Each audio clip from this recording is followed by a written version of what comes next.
صل وسلم دائما. Qala al-musannif rahimahullahu subhanahu wa ta'ala, dan makna satu pada perbuatan itu, makna satu pada perbuatan itu, iaitu perbuatan yang hakiki, perbuatan hakiki, jenis mengada dan meniadakan.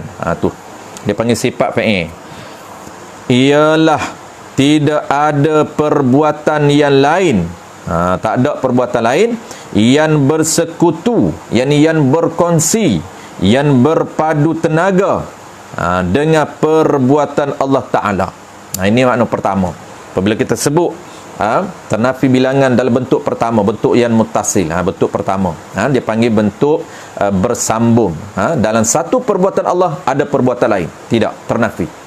Ini bentuk pertama. Apabila kita sebut wahdaniyah ataupun kita sebut qul huwallahu ahad, kita nampak ahad pada af'al, iaitu af'al Allah tidak bersharing dengan kita, tidak bersharing dengan perbuatan lain. Bukan bermakna tuan-puan, apabila kita nak bergerak, perbuatan gerak kita itu bukan kita yang menghasilkan. Dia hanya keluar daripada kita. Nisbah keluar daripada kita itu dipanggil usaha. Kita hanya berusaha untuk bergerak.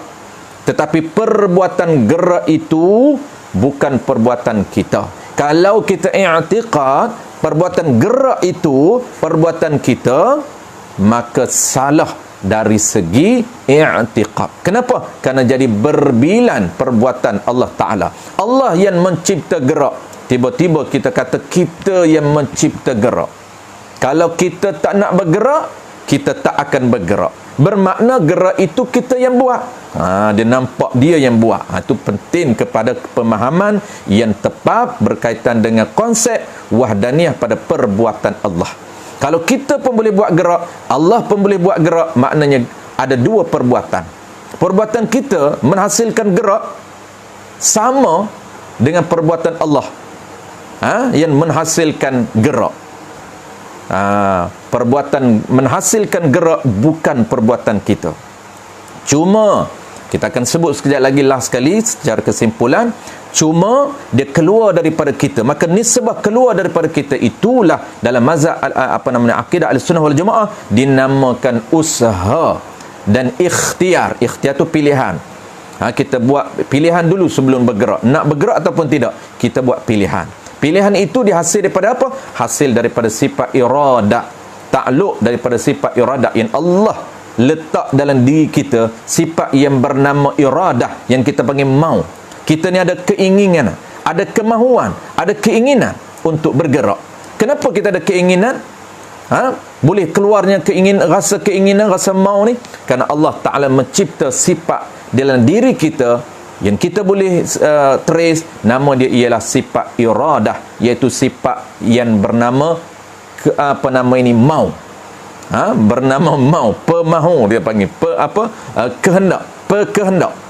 Apabila ada sifat iradah, menyebabkan kita ada keupayaan untuk berkehendak, ada keupayaan untuk berkeinginan. Sebab tu kita rasa nak, rasa ingin, rasa nak, rasa mau tu, mau ni. Sebab apa? Sebab Allah ciptakan sifat. Jadi lahirnya perbuatan ataupun lahirnya fungsi sifat tadi. Sebab tu mau kena nampak halus perbuatan Allah Ta'ala ini. Jadi dan gerak kita pula, kenapa kita boleh bergerak? Kita boleh bergerak sebab tuan-puan, kerana kita ada, Allah Ta'ala cipta sifat kita yang kita akan belajar sekali lagi secara detail dalam sifat qudrah. Nama dia lah sifat qudrah dalam diri kita. Allah cipta sifat lagi, satu lagi yang bernama qudrah. Apa dia qudrah? Berkuasa. Sebab apa ada perbuatan kita? Kerana ada sifat dalam diri kita yang Allah Ta'ala cipta, yang nama dia ialah qudrah. Qudrah ini dia panggil apa? Pekuasa. Tadi kemahuan, ni pula pekuasa. Apabila ada sifat pekuasa, maka kita mampu untuk berkuasa.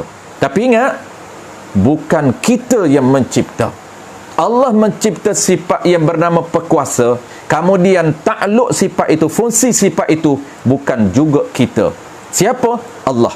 Allah mencipta perbuatan pada kita. Perbuatan apa? Perbuatan gerak.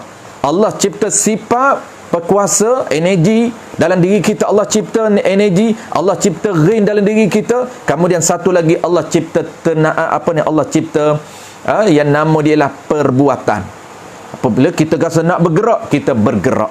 Kenapa boleh bergerak? Kerana ada di dalam diri kita ini beberapa sifat, beberapa ciri yang Allah cipta. Allah cipta kemahuan, Allah cipta Allah cipta iradah. Kemudian Allah cipta kudrah dalam diri kita. Kemudian Allah cipta perbuatan kita. Maka bukan, jangan kita sangkakan, jangan kita rasa dan perasan bahawa perbuatan itu kita punya. Perbuatan itu Allah cipta. Kemudian dia nisbah lahir itu daripada apa? Lahir itu, keluar itu daripada kita. Gerak itu gerak siapa? Gerak kita. Sebab itu boleh dinisbahkan kepada kita. abadan ala habibika khairil khalqi